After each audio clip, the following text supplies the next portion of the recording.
हरे कृष्णा। प्यारे भक्तों, आज आप सभी श्रवण करेंगे जया एकादशी व्रत में सुनी जाने वाली श्रीमद् भागवत गीता पाठ की यह अध्याय।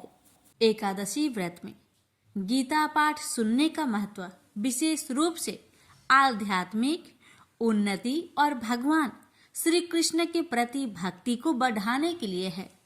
भागवत गीता में भगवान श्री कृष्ण ने अर्जुन को धर्म, कर्म, भक्ति और योग के बारे में महत्वपूर्ण उपदेश दिए हैं, जो जीवन के प्रत्येक पहलू को सुधारने और परमात्मा से जोड़ने में मदद करते हैं।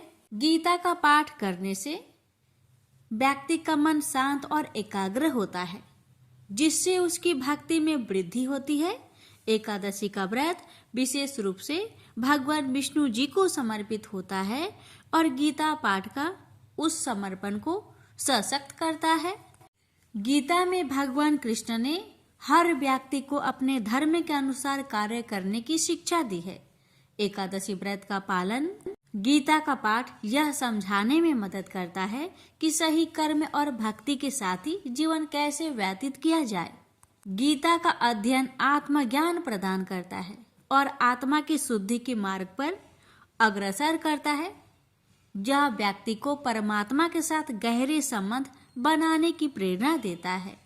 गीता की शिक्षाएं व्यक्ति को मानसिक और आध्यात्मिक संकटों से बाहर निकलने में मदद करती है। एकादशी के दिन गीता का पाठ उन विकारों और नकारात्मक विचारों को दूर करने में सहायक होता है, जो व्यक्ति को सांसारिक बंधनों से बांधते हैं। तो आइए प्यारे भक्तों, अपने और अपने पूरे परिवार की मंगल कामना को करते हुए इस पावन गीता पाठ की इन अध्यायों का रसपान करते हैं। श्री भगवान ने कहा, हे अर्जुन, अब मैं तुझे ईर्ष्या न करने के लिए इस परम गोपनीय ज्ञान को अनुभव सहित करता हूँ, जिसको जानकर तू इस दुख रूपी संसार से मुक्त हो सकेगा। यह ज्ञान सभी विद्याओं का राजा, सभी गोपनीयों से भी अति गोपनीय, परम पवित्र, परम श्रेष्ठ है। यह ज्ञान धर्म के अनुसार सुखपूर्वक कर्तव्य कर्म के द्वारा अविनाशी परमात्मा का प्रत्यक्ष अनुभव कराने वाला है। हे परंतर, इस धर्म के प्रति श्रद्धा न रखने वाले मनुष्य मुझे न प्राप्त होकर जन्म मृत्यु रूपी मार्ग से इस संसार में आते जाते रहते हैं। मेरे कारण ही यह सारा संसार दिखाई देता है और मैं ही इस संपूर्ण जगत में अदृश्य शक्ति रूप में सभी जगह स्थित हूँ। सभी प्राणी मुझ में ही स्थित है, परंतु मैं उनमें स्थित नहीं हूँ। हे अर्जुन, यह मेरी ऐश्वर्य पूर्ण योग शक्ति को देख। यह संपूर्ण सृष्टि मुझ में कभी स्थित नहीं रहती है, फिर भी मैं सभी प्राणियों का पालन पोषण करने वाला हूँ और सभी प्राणियों में शक्ति रूप में स्थित हूँ, परंतु मेरा आत्मा सभी प्राणियों में स्थित नहीं रहता है, क्योंकि मैं ही सृष्टि का मूल कारण हूँ। इस प्रकार सभी जगह बहने वाली महान वायु सदैव आकाश में स्थिर रहती है, उसी प्रकार सभी प्राणी मुझ में स्थिर रहते हैं। हे कुंती पुत्र, कल्प के अंत में सभी प्राणी मेरे प्रकृतिक में प्रवेश करके विलीन हो जाते हैं और अगले कल्प के आरंभ में उनको अपनी इच्छा शक्ति से फिर उत्पन्न करता हूँ। 84 लाख योनियों में सभी प्राणी अपनी इच्छा शक्ति के कारण बार बार मेरी इच्छा शक्ति से विलीन उत्पन्न होते रहते हैं। यह सभी पूर्ण रूप से स्वतः मेरी इच्छा शक्ति के अधीन होते हैं। हे धनंजय, यह सभी कर्म मुझे बांध नहीं पाते, क्योंकि मैं उन कार्यों में बिना किसी फल की इच्छा से उदासीन भाव से स्थिर रहता हूँ। हे कुंती पुत्र, मेरी अक्षयता, मैं मेरी भौतिक प्रकृति सभी चर तथा अचर जीव उत्पन्न और विनिष्ट करती रहती है। इसी कारण से यह संसार परिवर्तनशील है। मूर्ख मनुष्य मुझे अपने ही समान निष्कृष्ट शरीर आधार वाला समझते हैं, इसलिए वह सभी जीव आत्माओं का परम ईश्वर वाले मेरे स्वभाव को नहीं समझ पाते। ऐसे मनुष्य कभी न पूर्ण होने वाली आशा में, कभी न पूर्ण होने वाले कर्मों में और कभी न प्राप्त होने वाले ज्ञान में विशेष रूप से मोहग्रस्त हुए मेरी मोहने वाली भौतिक प्रकृति की ओर आकर्षित होकर निश्चित रूप से राक्षसी वृत्ति और असुरी स्वभाव धारण किए रहते हैं। ये पृथा पुत्र, मोह से मुक्त हुए महापुरुष देवीय स्वभाव को धारण करके मेरी शरण ग्रहण करते हैं और मुझको सभी जीव आत्माओं का उद्यम जानकर अनन्य भाव से मुझ अविनाशी का स्मरण करते हैं। ऐसे महापुरुष दृढ़ संकल्प से प्रयत्न करके निरंतर मेरे नाम और महिमा का गुणगान करते हैं और सदैव मेरी पूजा में स्थिर होकर मुझे बार बार प्रणाम करते हुए मेरी पूजा करते हैं। कुछ मनुष्य ज्ञान के अनुशीलन द्वारा यज्ञ करके, कुछ मनुष्य मुझे एक ही तत्व जानकर, कुछ मनुष्य अलग अलग तत्व जानकर अनेक विधियों से निश्चित रूप से मेरे विश्व स्वरूप की पूजा करते हैं। हे अर्जुन, मैं ही वैदिक कर्म कांड को करने वाला हूँ, मैं ही यज्ञ हूँ, मैं ही पितरों को दिए जाने वाला तर्पण हूँ, मैं ही जड़ी बूटी रूप में औषधि हूँ, मैं ही मंत्र हूँ, मैं ही घृत हूँ, मैं ही अग्नि हूँ और मैं ही हवन में दी जाने वाली आहुति हूँ। इस संपूर्ण ब्रह्मांड का मैं ही पालन करने वाला पिता हूँ, मैं ही उत्पन्न करने वाली माता हूँ, मैं ही मूल स्रोत दादा हूँ, मैं ही इसे धारण करने वाला हूँ, मैं ही पवित्र करने वाला ओमकार सबसे जानने योग्य हूँ, मैं ही ऋग्वेद, सामवेद और यजुर्वेद हूँ, मैं ही सभी प्राप्त होने वाला परम लक्ष्य हूँ, मैं ही सभी का भरण पोषण करने वाला हूँ, मैं ही सभी का स्वामी हूँ, मैं ही सभी के अच्छे बुरे कर्मों को देखने वाला हूँ, मैं ही सभी का परम धाम हूँ, मैं ही सभी की शरण स्थली हूँ, मैं ही सभी से प्रेम करने वाला घनिष्ठ मित्र हूँ, मैं ही सृष्टि को उत्पन्न करने वाला हूँ, मैं ही सृष्टि के संहार करने वाला हूँ, मैं ही सभी का स्थिर आधार हूँ, मैं ही सभी को आश्रय देने वाला हूँ और मैं ही सभी का अविनाशी कारण हूँ। हे अर्जुन, मैं ही सूर्य रूप में तपकर जल को भाप रूप में रोककर बारिश रूप में उत्पन्न करता हूँ, मैं ही निश्चित रूप से अमर तत्व हूँ, मैं ही मृत तत्व हूँ, मैं ही सत्य रूप में सत्य हूँ और मैं ही असत्य रूप में पदार्थ हूँ। जो मनुष्य तीनों वेदों के अनुसार यज्ञों के द्वारा मेरी पूजा करके सभी पापों से पवित्र होकर सोमरस को पीने वाले के स्वर्ग लोकों की प्राप्ति के लिए प्रार्थना करते हैं, वह मनुष्य अपने पुण्य के फल स्वर्ग इंद्र लोक में जन्म को प्राप्त होकर स्वर्ग में देवी देवताओं वाले सुखों को भोगते हैं। वह जीव आत्मा उस विशाल स्वर्ग लोक के सुखों का भोग करके पुण्य फलों के समाप्त होने पर इस मृत्यु लोक में पुनः जन्म को प्राप्त होते हैं। इस प्रकार तीनों वेदों के सिद्धांतों का पालन करके सांसारिक सुख की कामना वाले मनुष्य बार बार जन्म और मृत्यु को प्राप्त होते हैं। जो मनुष्य एकमात्र मुझे लक्ष्य मानकर अनन्य भाव से मेरी स्मरण करते हुए कर्तव्य कर्म द्वारा पूजा करते हैं, जो सदैव निरंतर मेरी भक्ति में लीन रहता है, उस मनुष्य की सभी आवश्यकताएं और सुरक्षा की जिम्मेदारी मैं स्वयं निभाता हूँ। हे कुंती पुत्र, जो भी मनुष्य श्रद्धा पूर्वक भक्ति भाव से अन्य देवी देवताओं को पूजा करते हैं, वह भी निश्चित रूप से मेरी ही पूजा करते हैं, किंतु उनका वह पूजा करना अज्ञानता पूर्ण मेरी प्राप्ति की विधि से अलग त्रुटि पूर्ण होता है। मैं ही निश्चित रूप से समस्त यागों का भोग करने वाला हूँ और मैं ही स्वामी हूँ, परंतु वह मनुष्य मेरी वास्तविक रूप को तत्व से नहीं जानते। इसलिए वह कामनाओं के अनुसार पूर्ण जन्म को प्राप्त होते हैं। जो मनुष्य देवताओं की पूजा करते हैं वह देवताओं को प्राप्त होते हैं।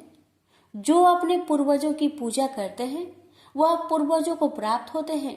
जो भूतों की पूजा करते हैं वह उन भूतों के कुल को प्राप्त होते हैं। परंतु जो मनुष्य मेरी पूजा करते हैं वह मुझे ही प्राप्त होते हैं। जो मनुष्य एक पत्ता, एक फूल, एक फल, थोड़ा सा जल और कुछ भी निष्काम भक्ति भाव से अर्पित करता है, उस शुद्ध भक्त का निष्काम भक्ति भाव से अर्पित किया हुआ सभी कुछ मैं स्वीकार करता हूँ। हे कुंती पुत्र, तू जो भी कर्म करता है, जो भी खाता है, जो भी हवन करता है, जो भी दान देता है और जो भी तपस्या करता है, उस सभी को मुझे समर्पित करते हुए कर। इस प्रकार तू समस्त अच्छे और बुरे कर्मों के फलों के बंधन से मुक्त हो जाएगा और मन से सभी सांसारिक कर्मों को त्याग कर मन को परमात्मा में स्थिर करके विशेष रूप से मुक्त होकर मुझे ही प्राप्त होगा। मैं सभी प्राणियों में समान रूप से स्थित हूँ। सृष्टि में न किसी से देश रखता हूँ और न ही कोई मेरा प्रिय है, परंतु जो मनुष्य शुद्ध भक्ति भाव से मेरा स्मरण करता है तब वह मुझ में स्थिर रहता है और मैं भी निश्चित रूप से उसमें स्थिर रहता हूँ। यदि कोई भी अत्यंत दुराचारी मनुष्य अनन्य भाव से मेरा निरंतर स्मरण करता है तो वह निश्चित रूप से साधु ही समझना चाहिए, क्योंकि वह संपूर्ण रूप से मेरी भक्ति में स्थित है। हे अर्जुन, वह शीघ्र ही मन से शुद्ध होकर धर्म का आचरण करता हुआ चिर अस्थायी परम शांति को प्राप्त होता है। इसलिए तू निश्चित होकर घोषित कर दे कि मेरा भक्त कभी नष्ट नहीं होता। हे पृथा पुत्र, स्त्री, वैश्य, शूद्र, अन्य किसी भी निम्न योनि में उत्पन्न होने वाले मनुष्य हो, वह भी मेरी शरण ग्रहण करके मेरी परम धाम को ही प्राप्त होते हैं। तो फिर पुण्य आत्मा ब्राह्मणों, भक्तों और राजश्री क्षत्रियों का तो कहना ही क्या।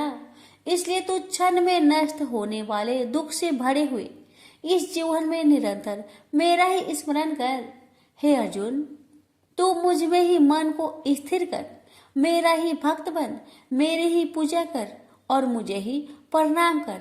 इस प्रकार अपने मन को मुझ परमात्मा में पूर्ण स्वरूप से स्थिर करके मेरी शरण होकर तू निश्चित रूप से मुझे ही प्राप्त होगा। इस प्रकार उपनिषद, ब्रह्म विद्या तथा योग शास्त्र रूप श्रीमद् भागवत गीता के श्री कृष्ण अर्जुन संवाद में राज विद्या योग नाम का 9वां अध्याय संपूर्ण हुआ। प्रेम से बोलिए श्री कृष्ण भगवान की जय। आप सुनेंगे 9वां अध्याय का महात्म्य। श्री नारायण जी बोले, हे लक्ष्मी जी, दक्षिण देश में एक भाव सुशर्मा नामक क्षुद्र रहता था। वह बड़ा पापी और मांस मदिरा भक्षी था। एक दिन मदिरा पीने से उसकी देह छूट गई और मरकर प्रेत हुआ। वृक्ष पर बैठ गया। एक ब्राह्मण भी उसी नगर में रहता था। दिन को भिक्षा मांगकर स्त्री को लाकर देता। नारी उसकी कलहनी थी। समय पाकर उन दोनों ने प्राण त्यागे और वह दोनों मरकर प्रेत हुए और वह भी उस वृक्ष के तले में आकर रहे। कुछ काल व्यतीत हुआ। तब एक दिन उसकी नारी पिचासनी ने कहा, पुरुष पिचास, तुमको कुछ पिछले जन्म की खबर है? तब पिचास ने कहा, तूने पिछले जन्म में क्या साधना की थी जिससे तुझे खबर है? तब उस पिचास ने कहा, मैंने पिछले जन्म में एक ब्राह्मण से आध्यात्मिक कर्म सुना था। तब फिर पिचासनी ने कहा, तूने और कौन सी साधना की थी तथा वह ब्राह्मण कौन था और वह आध्यात्मिक कर्म कौन सा है जिसके सुनने से तुझे पिछले जन्म की खबर है? पिचास ने कहा, मैंने और कुछ पुण्य किया, केवल गीता जी का श्लोक श्रवण किया। उसका प्रयोजन यह है कि एक समय अर्जुन ने श्री कृष्ण से 3 बातें पूछी थी जो गीता जी की 9वें अध्याय में लिखी है। वह तीनों बातें पिचासनी ने पिचास से श्रवण करी। इन बातों के सुनते ही एक और प्रेत उस वृक्ष से निकला। उसने कहा, अरे पिचासनी, यह 3 बातें फिर से कहो जो अभी सुना रही थी। पिचासनी ने कहा, तू कौन है? मैं तुझे नहीं जानती। मैं अपने पति से पूछती हूँ वह कर्म कौन था जिससे पिछले जन्म की बातें याद रही। तब उसके पति ने पुनः 3 बातें सुनाई, जिनके सुनते ही वह 3 प्रेत योनि से छूटकर देव देही धारण कर विमानों पर बैठकर बैकुंठ को गए। श्री भगवान जी बोले, हे लक्ष्मी, यह 9वें अध्याय का महात्मा है। प्रेम से बोलिए लक्ष्मी नारायण की जय। कृष्ण भगवान बोले, हे महाबाहो, मेरी और भी कल्याण कारण वचन सुनो। तुम पर मेरी अत्यंत प्रीति है, अतएव तुम्हारे कल्याण के लिए मैं कहता हूँ। मेरी उत्पत्ति का हाल न तो देवता ही जानते हैं और न महर्षि लोग। मैं ही देवों और महर्षियों का आदि कारण हूँ। जो मुझे अन जन्म अन आदि और सब लोगों का ईश्वर मानते हैं, वे सब मोह रहित है। उनके पाप नष्ट हो जाते हैं। बुद्धिमान, क्षमा, सत्य, दम्भ, सम, सुख, दुख, जन्म मरण, भय अभय, अहिंसा, ममता, संताप, तप, दान, यश, अपयश इत्यादि जो अनेक प्रकार के भाव हैं, वे सब मुझसे उत्पन्न होते हैं। 7 महर्षि और उनसे पहले 4 मनुष्य मेरे मन से उत्पन्न हुए। जो मनुष्य मेरी इस विभूति को भली भांति जानते हैं, वे निश्चय योग से सिद्ध होते हैं। इसमें संदेह नहीं। यह जानकर कि मैं ही सबको उत्पन्न करता हूँ और मुझी से सबकी प्रवृत्ति होती है। विवेकी प्राणी मेरी उपासना करते हैं। वे मुझी में चित्त और प्राण को लगाकर एक दूसरे को समझाते हुए भजन करते तथा सदा संतुष्ट और सुखी रहते हैं। चित्त को सावधान करके प्रीति पूर्वक भजन करने वाले को मैं ऐसा बुद्धि योग देता हूँ जिससे वे मुझे प्राप्त कर लेते हैं। उन पर अनुग्रह करके मैं उनकी बुद्धि में स्थित हो देदीप्यमान ज्ञान देता हूँ। अर्जुन ने कहा, आप परम ब्रह्मा हो, परम धाम हो, परम मित्र, अचल और दिव्य पुरुष हो, आदि देव हो, अनजन्मा हो, सन्यासी हो। तुमको सब ऋषि, देव ऋषि नारद, अमित, देवज्ञ और व्यास भी ऐसा कह गए और स्वयं में वह तुम भी कह रहे हो। हे केशव, जो तुमने मुझसे कहा है सो सब सत्य मानता हूँ। हे भगवान, देवता और दानव इन दोनों ने ही तुम्हारे रूप को नहीं जाना है।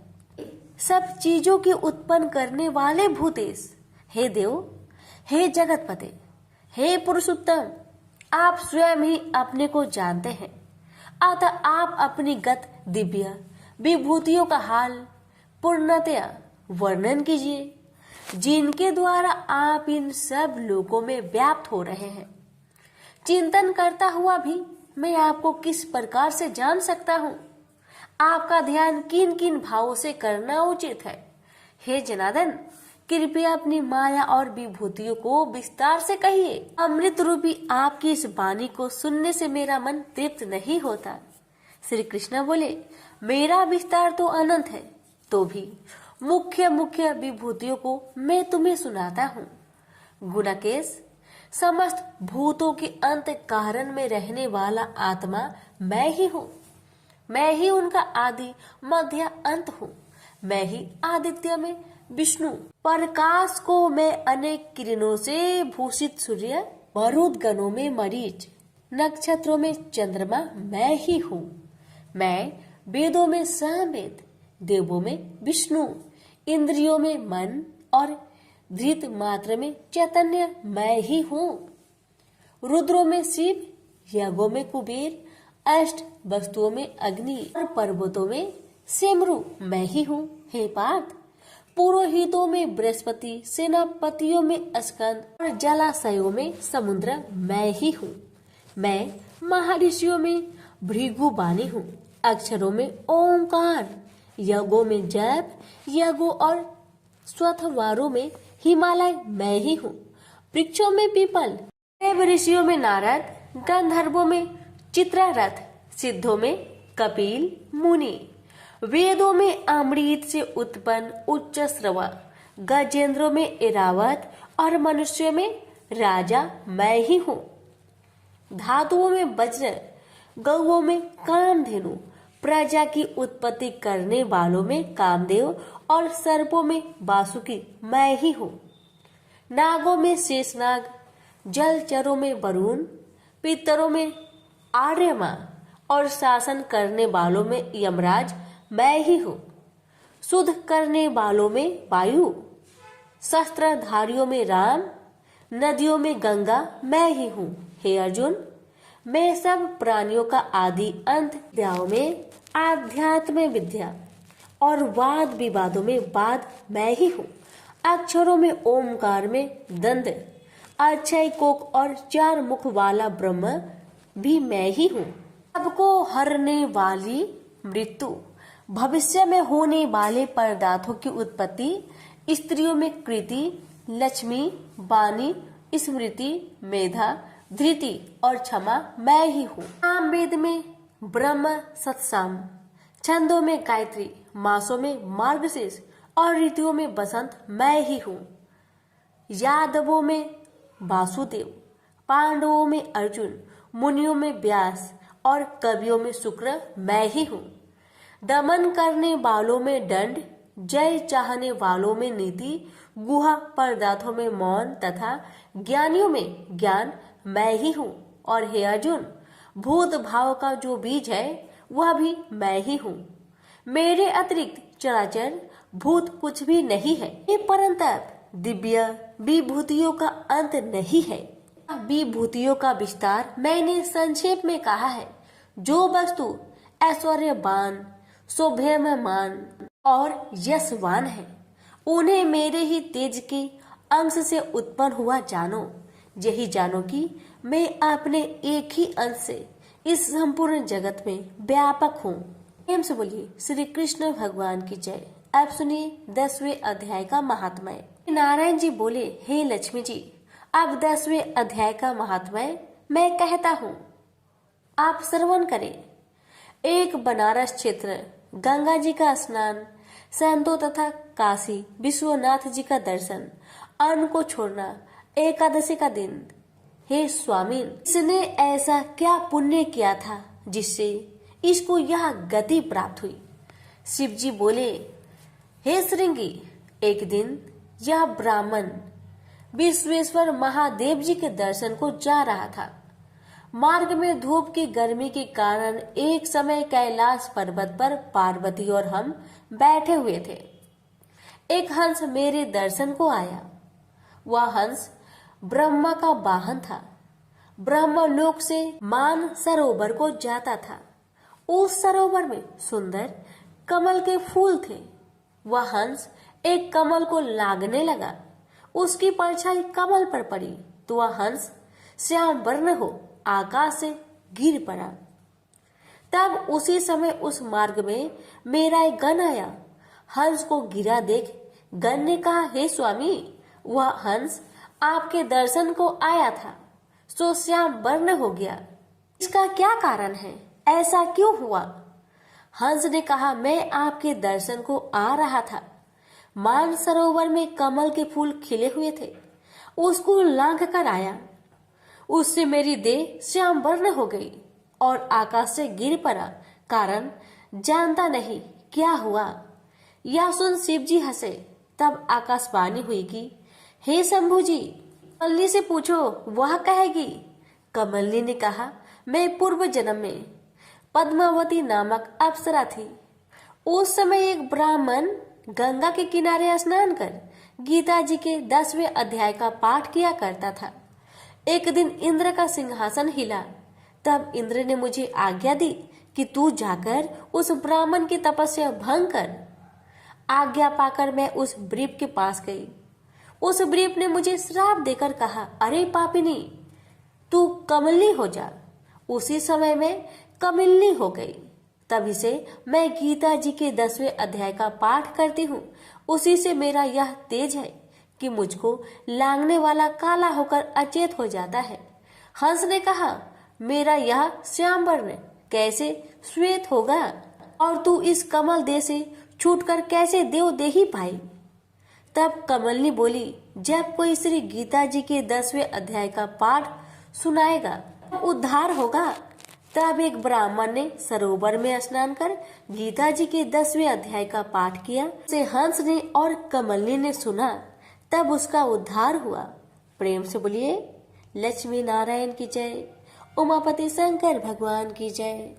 अर्जुन ने पूछा, इस प्रकार जो भक्त सदैव योग युक्त होकर आपकी उपासना विधि पूर्वक करते हैं और वे जो अव्यक्त पर ब्रह्म को भजते हैं, इन दोनों में कौन सा योगी श्रेष्ठ है। श्री भगवान जी बोले, जो मेरे विषय में मन लगाकर परम श्रद्धा पूर्वक मुझको भजते हैं वे उत्तम योगी हैं। मैं यह मानता हूँ, परंतु जो इंद्रियों को संयम करके सर्वत्र सम दृष्टि रखने वाला सब प्राणियों के हित में लगे हुए कथनीय अव्यक्त सर्वव्यापी अचिंतनीय निर्विकार अचल ध्रुव अक्षर का भजन करते हैं, वे भी मुझे प्राप्त होते हैं। अव्यक्त में मैं जिनका चित्त आसक्त है वह कष्ट अधिक पाते हैं, क्योंकि अव्यक्त गति के प्राणी कष्ट पाते हैं। हे पार्थ, जो प्राणी अपने सब कर्मों को अर्पण करके मेरी शरण में आकर अनन्य भक्ति से मेरा ध्यान करते हैं और पूजते हैं, उन शरण में आए हुए भक्तों को मैं थोड़े समय में ही मृत्यु संचार से उद्धार कर देता हूँ। मुझ में ही मन रखो, मुझ में ही बुद्धि रखो, तब तुम मुझ में ही निवास करोगे, इसमें कुछ संदेह नहीं। हे धनंजय, यदि इस प्रकार तुम मुझसे अपने चित्त को रखने में समर्थ ना हो तो योग अभ्यास द्वारा हमारे पाने के लिए बार बार यत्न करो।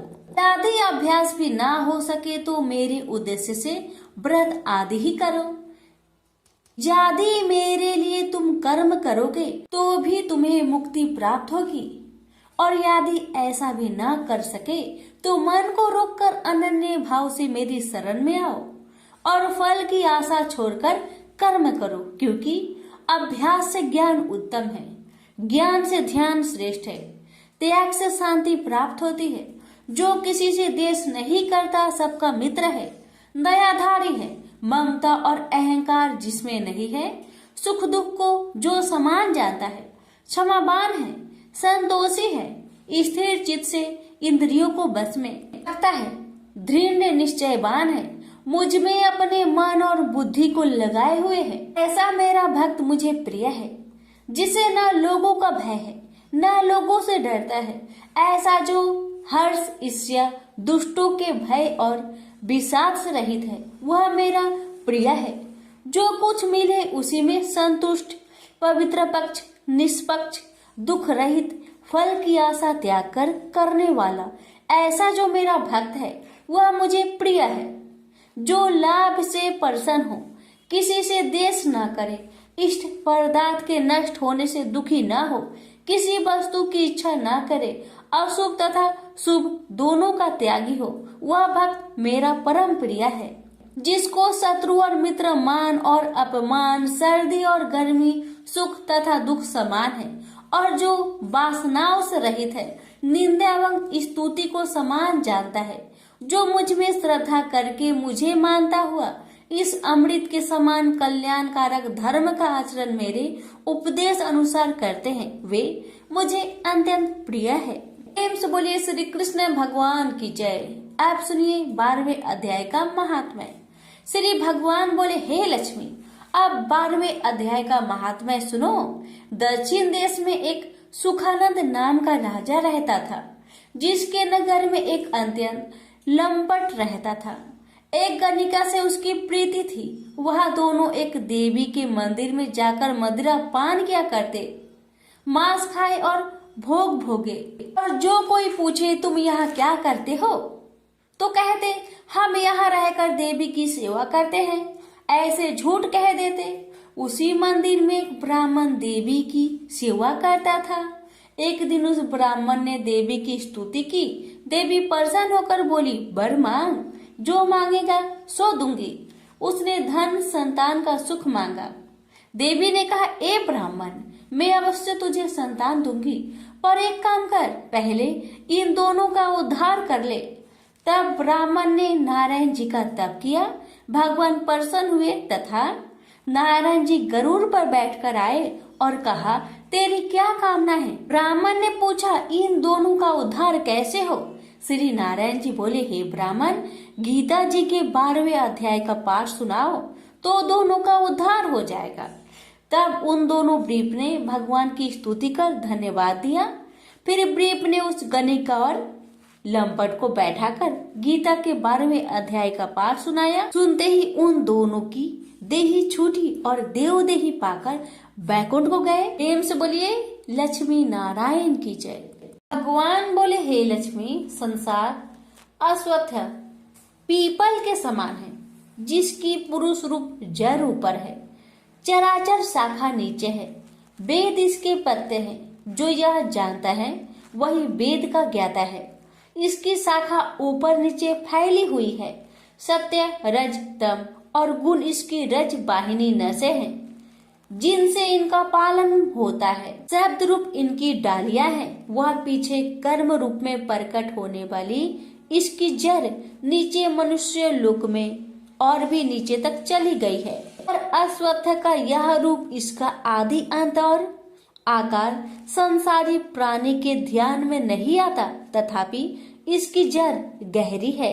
ऐसे इस पीपल का वैराग्य रूप ढींड शास्त्र से काटकर वह स्थान ढूंढना चाहिए जहां फिर से लौटना नहीं पड़ता, और साथ ही यह विचारना चाहिए कि जिसमें वह पुरातन प्रवृत्ति उत्पन्न हुई है, मैं उसी आदि पुरुष की शरण हूँ। अहंकार और मोह रहित, संग दोष को जीतने वाले, आत्मज्ञान से निरत, सब कामनाओं से दूर, सुख दुख नामक दंड पदार्थों से युक्त ऐसे ज्ञानी पुरुष शाश्वत पद को पाते हैं। जैसे सूर्य, चंद्र या अग्नि प्रकाशित नहीं करते, वहां मेरा परम धाम है, वहां जाकर लौटना नहीं होता। मेरा सनातन अंश इस जीव लोक में जीव का रूप धरकर प्रकृति में स्थिर है। पांचों इंद्रियों और छठे मन को उससे छुड़ाता है, जैसे वायु पुष्प आदि की गंध को दूसरे स्थान में ले जाती है। इसी प्रकार यह देह स्वामी शरीर धारण करने के बाद जब उसका परित्याग करता है, तब इंद्रियों और मन को साथ ले जाता है। कान, आंख, चर्म, जीभ, नाक और मन का आश्चर्य लेकर वह विषयों का भोग करता है। एक देह से दूसरी देह को जाते अथवा एक ही देह में रहते समय अथवा इंद्रियों से मुक्त हो विषयों का उपभोग करते हुए इसको मूर्ख नहीं देख सकते, परंतु जिनके ज्ञान रूपी नेत्र है वह देखते हैं। यत्न करने से योगी जन इसे देखते हैं, परंतु अज्ञानी यत्न करने पर भी नहीं देख पाते। जो तेज सूर्य, चंद्र और अग्नि में वर्तमान है और जगत को प्रकाशित करता है, उसे मेरा ही तेज जानो। मैं पृथ्वी में प्रवेश कर अपने तेज से समस्त भूतों को धारण करता हूँ, और इसमें भरा हुआ चंद्रमा बनकर मैं ही सब औषधियों का पोषण करता हूँ।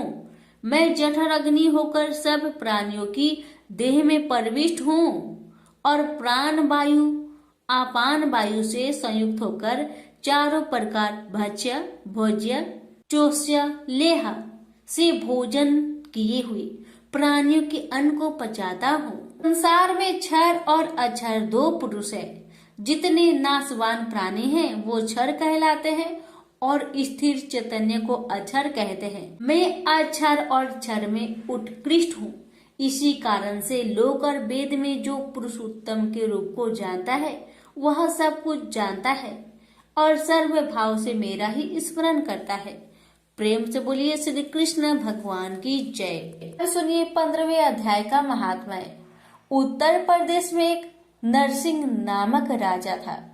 और सुभंग नामक मंत्री था। राजा को मंत्री पर बड़ा भरोसा था। मंत्री के मन में कपट था। मंत्री चाहता था राजा को मारकर यह राज्य मैं ही करूं। इस तरह कुछ काल व्यतीत हुआ। एक दिन राजा नौकर चाकरों सहित सो रहा था। तब मंत्री राजा को सारे नौकरों सहित मारकर राज्य करने लगा।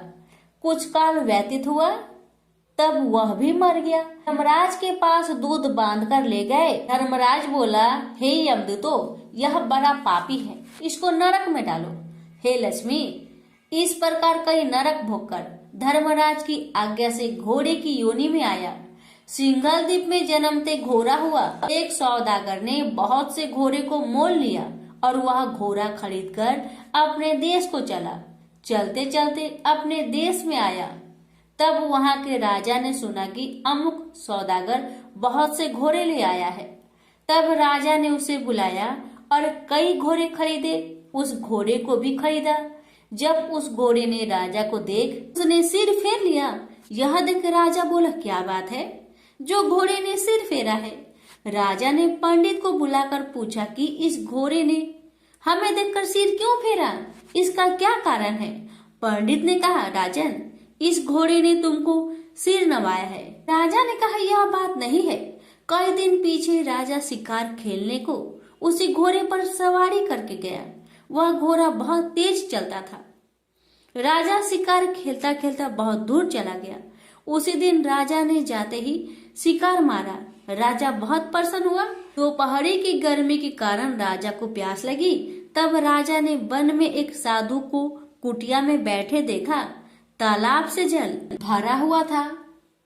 वहां राजा उतरा, घोड़े को वृक्ष में बांधकर कुटिया में गया तो साधु अपने पुत्र को गीता जी के 15वें अध्याय का पाठ सिखा रहा था। वृक्ष के पट्टे पर श्लोक लिखकर बालक से कहा, खेलते भी रहो और इसको कंठ करो।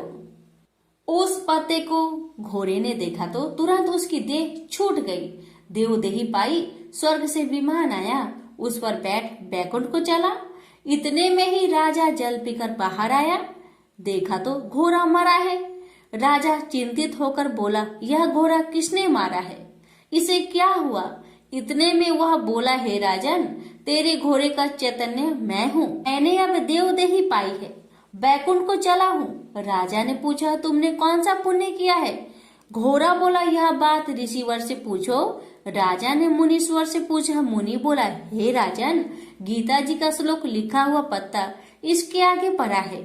घोड़े ने यह अक्षर देखे हैं, इस कारण घोड़े की सदगति हुई है। श्री नारायण जी बोले, हे लक्ष्मी, यह गीता के 15वें अध्याय का महात्म्य मैंने तुमको सुनाया। प्रेम से बोलिए लक्ष्मी नारायण की जय। अर्जुन ने पूछा, हे केशव, मैं संन्यास एवं त्याग के तत्व पृथक पृथक जानने की इच्छा करता हूँ। श्री कृष्ण बोले, हे पार्थ, कामना वाले कर्मों के त्याग को ज्ञानी लोग संन्यास मानते हैं और अज्ञानी पुरुष फल के त्याग को त्याग कहते हैं। कोई पंडित कर्म को दोष युक्त जानकर त्यागना ठीक कहते हैं। कोई यज्ञ, दान, तप आदि कर्मों को छोड़ने योग्य बताते हैं। हे भारत, त्याग के विषय में मेरा ऐसा मत है कि त्याग 3 प्रकार के हैं। यज्ञ, दान, तप आदि कर्मों को नहीं त्यागना चाहिए। ये सब कर्म आसक्त और फल को त्याग कर करने चाहिए। मेरे निश्चय मत यही है जो सर्वोत्तम है। अपनी नियमित कर्मों का त्यागना उचित नहीं है। यह मोह बस ऐसा किया जाए तो वह तामस त्याग है, कर्म दुखप्रद है। यह विचार कर एवं शरीर के कलेश के भय से जो त्याग करता है उसे त्याग का फल नहीं मिलता। यह राजस त्याग कहलाता है। हे अर्जुन, अपना नियमित कर्म अवश्य करने योग्य है। फल तथा आसक्त को त्याग कर जो कर्म किया जाता है वह सात्विक कर्म है। जो दुखदायक कर्म से देश नहीं करता तथा सुखदायक कर्म से प्रीति नहीं करता, वह त्यागी, सत्यशील, बुद्धिमान तथा मुक्ति की योग्य है। देहधारी संपूर्ण कर्मों का त्याग नहीं कर सकता। कर्म का फल त्याग कर कर्म करने वाला त्यागी है। कर्मफल 3 प्रकार के हैं, अनिष्ट, इष्ट एवं मित्र। जो त्याग नहीं करते उनको ये मरने के बाद मिलते हैं और त्यागियों को नहीं मिलते। हे महाबाहो, संपूर्ण कर्मों की सिद्धि के लिए 5 प्रकार सांख्य शास्त्र में कहे हैं, उनको सुनो। शरीर कर्ता, साधन, पृथक पृथक चेष्टाएं और देव शरीर, वाणी एवं मन से जो भला बुरा कार्य किया जाता है, उसके ये 5 कारण हैं। वह दुर्मति कुछ नहीं जानता, जिसको यह अहंकार नहीं है कि मैं करता हूँ, और जिसकी बुद्धि कर्मों में लिप्त नहीं है, वह मनुष्य प्राणियों को मारकर भी उनको नहीं मारता और उनमें नहीं बंधता। ज्ञान, गृह और ज्ञाता ये 3 ही कर्मों के प्रेरक है। कारण, कर्म और कर्ता ये 3 कर्म के साधन हैं। सांख्य शास्त्र में ज्ञान, कर्म और कर्ता ये सत्वादिक गुण के भेद 3 प्रकार के हैं। इनको भी सुनो। जब भिन्न भिन्न प्राणियों में एक अविनाशी अविभक्त सत्ता जो दिखता है, वह ज्ञान सात्विक कहलाता है। जिस ज्ञान से प्राणियों में नाना प्रकार की सत्ता दिखाई देती है, उसको राजस ज्ञान जानो। ऐसा ज्ञान जिसके बिना कारण और सर्वार्थ के जाने एक ही कार्य में लगा रहे, वह अल्प और तामस है। फल की इच्छा ना करके जो नित्य कर्म संग देश को त्याग कर किया जाता है, जो फल की इच्छा एवं अहंकार से बड़े यत्न से किया जाता है, वह राजस कर्म है। जो कर्म परिमाण धन का खर्च, दूसरे की पीड़ा और अपना पुरुषार्थ न जानकर मोहबस किया जाता है, वह तामस कर्म कहलाता है। संग से रहित अहंकार, धैर्य और उत्साह युक्त सिद्ध व असिद्धि में समान रहता है, वह सात्विक कर्म कहलाता है। गुण की तरह बुद्धि और धर्म के इनके भी 3 भेद है, सुनो। जो बुद्धि पर वृत्ति, निवृत्ति, कर्तव्य, अकर्तव्य, भय, अभय और बंधन मोक्ष को जानता है, वह सात्विकी है। हे पार्थ, जिससे धर्म अधर्म और कर्तव्य अकर्तव्य का ठीक निश्चय नहीं होता, वह राजसी है। जिस अज्ञान से ढकी बुद्धि करके मनुष्य अधर्म को धर्म मानता है, वह तामसी है। जो कथा प्रसंग से फल की इच्छा करता है, जो धर्म अर्थ काम को धारण करता है, वह राजसी वृत्ति है। जो मूर्ख, निंद्रा, भय, शोक, विषाद एवं मद को नहीं त्यागता, वह तामसी वृत्ति है। अब 3 प्रकार के सुखों को सुनो। जिसका योगाभ्यास में चित रहता है, उसके दुख का अंत हो जाता है। सुख सात्विक है। आरंभ में विष के समान और अंत में अमृत के तुल्य होता है। सुख आरंभ में अमृत तुल्य, अंत में विष के तुल्य विषयों और इंद्रियों के संयोग से होता है। उसे राजसी सुख कहते हैं। जो सुख आदि और अंत दोनों में मनुष्य को मोह में फंसाता है और जो आलस्य तथा प्रमोद से उत्पन्न होता है, वह तामस सुख है। सम, दम, तप, पवित्रता, क्षमा, नम्रता, ज्ञान, अनुभव और परलोक में श्रद्धा, ये ब्राह्मणों के स्वाभाविक सिद्ध कर्म है। बहादुरी, तेजस्विता, धैर्य, चतुराई, युद्ध, स्थिरता, उदारता और प्रभुता, ये क्षत्रिय के स्वाभाविक कर्म हैं। खेती, गोरक्षा स्वाभाविक कर्म है। जो लोग अपने अपने गुणों और प्रवृत्तियों के अनुसार कर्म करते हैं, उनको सिद्धि प्राप्त होती है। और जिसने सब जगत का विस्तार किया है, उस ईश्वर को अपने कार्य के द्वारा आराधना करके मनुष्य सिद्धि को पाता है। दूसरे उत्तम कर्म से अपना नीच कर्म ही श्रेष्ठ है। सर्वत्र आसक्त को छोड़ने वाला आत्मा जीतने वाला इच्छा रहित मनुष्य संन्यास के द्वारा सर्व कर्म निवृत्ति रूप परम सिद्धि को पाता है। वह फिर कैसे ब्रह्म को प्राप्त होता है? सो मुझसे सुनो, यही इस ज्ञान की परानिष्ठा है। शुद्ध बुद्धि से युक्त होकर धृति द्वारा इस मन को बस में लगाकर शब्द आदि विषयों को छोड़कर राग देश से रहित होकर एकांत में रहने वाला मीताहारी वाणी और मन को जीतने वाला नित्य ध्यान युक्त और वैराग्य अहंकार बल घमंड काम क्रोध तथा परिग्रह छोड़कर ममताहीन और शांत मनुष्य ब्रह्म भाव के योग होता है। ब्रह्म को प्राप्त हुआ पुरुष दत्तचित होकर सुख व अभिलाषा को नहीं करता है। जीवन मात्र में समदर्शी होकर मुझ में परम भक्ति पाता है। इस प्रकार ज्ञानी सदैव मुझ में निवास करने वाले सब कर्मों को भोग करता हुआ मेरे अनुग्रह से अविनाशी सनातन मोक्षप्रद को प्राप्त होता है। तत्पश्चात तत्व से मुझे जानकर फिर मन मुझ में ही प्रवेश करता है। सावधानी से अपना मन मुझ में स्थिर कर और सब कर्मों को मुझ में अर्पण कर बुद्धि योग के आश्रय से निरंतर अपने चित्त को मुझ में लगाओ। मेरे में चित्त लगाकर मेरी कृपा से दुर्गम कष्टों से तर जाओगे। यदि अहंकार से मेरी बात सुनोगे तो नष्ट हो जाओगे। यदि अहंकार का आश्रय लेकर युद्ध नहीं करूंगा ऐसा मानते हो तो यह तुम्हारा निश्चय झूठा है, क्योंकि स्वभाव तुम्हें युद्ध करवाएगा।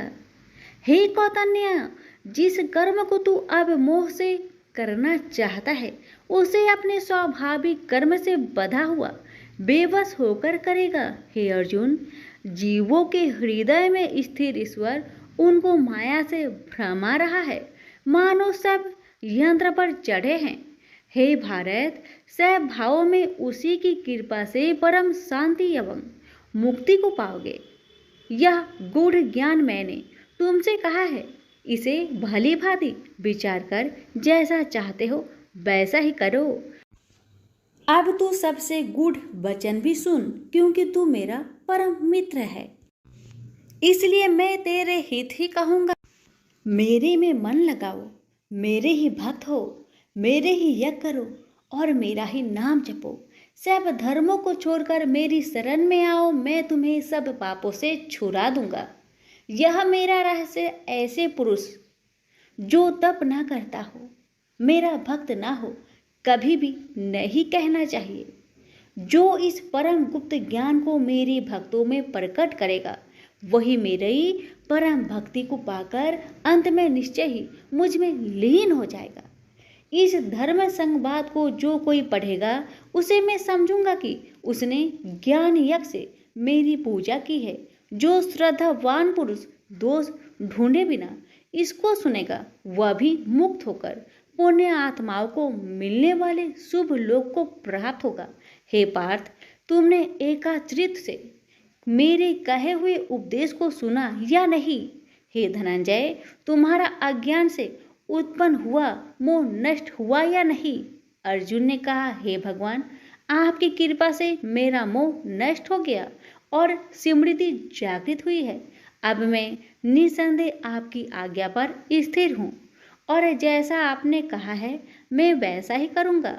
संजय बोले, हे धृतराष्ट्र, मैंने महात्मा वासुदेव और अर्जुन का यह प्रेरणा देने वाला अद्भुत संवाद सुनाया।